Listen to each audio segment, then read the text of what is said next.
Like truly, I feel that the biggest underlying issue for our epidemic levels of divisiveness and very illogical behavior and the ability to see another human being and to want to do them harm is because we are unhealthy, you know, and the data indicates this, but my life indicates this, you know, like I grew up in an environment, man, like it was an environment, it's so volatile. There's so much violence, you know, outside my door and in my own household.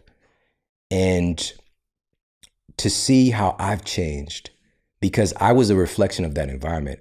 Something I didn't tell you about when I went to that private university. I got kicked out of that university for fighting. Wow. You know, I got kicked out of high school for my entire junior year for fighting. Wow. And I was in student advisory.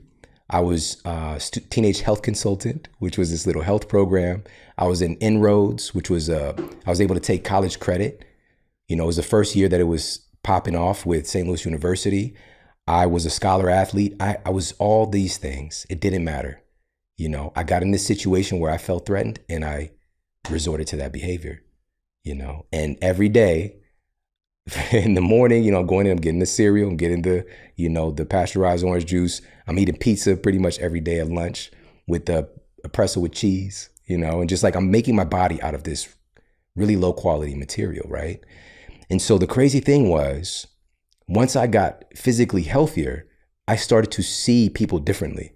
And I started to have so much more patience because I was replicating those behaviors. Like, you know, my daughter is my oldest, so I have 3 kids. And my mother, like, she would say something once and then 5 seconds later, she's pissed off, right? She doesn't want to repeat herself. She's just ready, on fire to be mad, to be irritated, to be aggressive towards you, and to have such a lack of patience. And so I was being that with my daughter, you know, for me, I wanted her to be, of course, most people want their children to be better than them.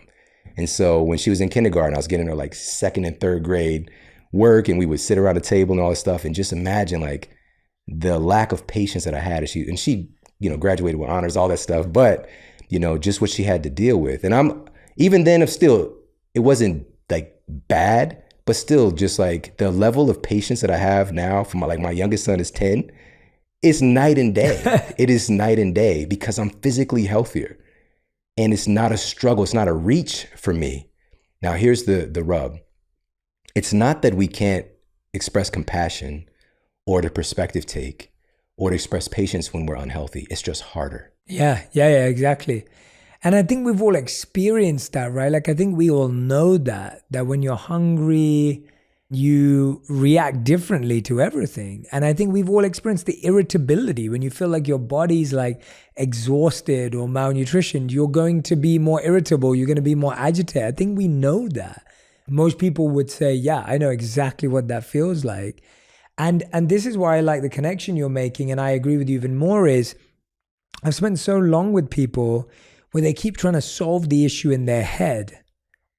They're wondering why their energy is not right. They're wondering why they don't feel positive. They're wondering why they don't feel clear. And so much of it is diet related. Of course, there's meditation and there's mindfulness and there's beautiful practices. But if you're doing all of those, but you're not solving your gut, you're making life harder. Like you're working harder without using all the resources. And that's why at the beginning, when you said it's your diet, your sleep and your movement, and then you have your mindset and your meditation and your mindfulness, we've got to use all 4. Yes. Like you can't just use one. Like you can't just work out and say, oh, it doesn't matter what I eat. And you can't just eat right and say, oh, it doesn't matter if I don't work out. And you can't just sleep right. And it's not about choosing either or, it's all of them.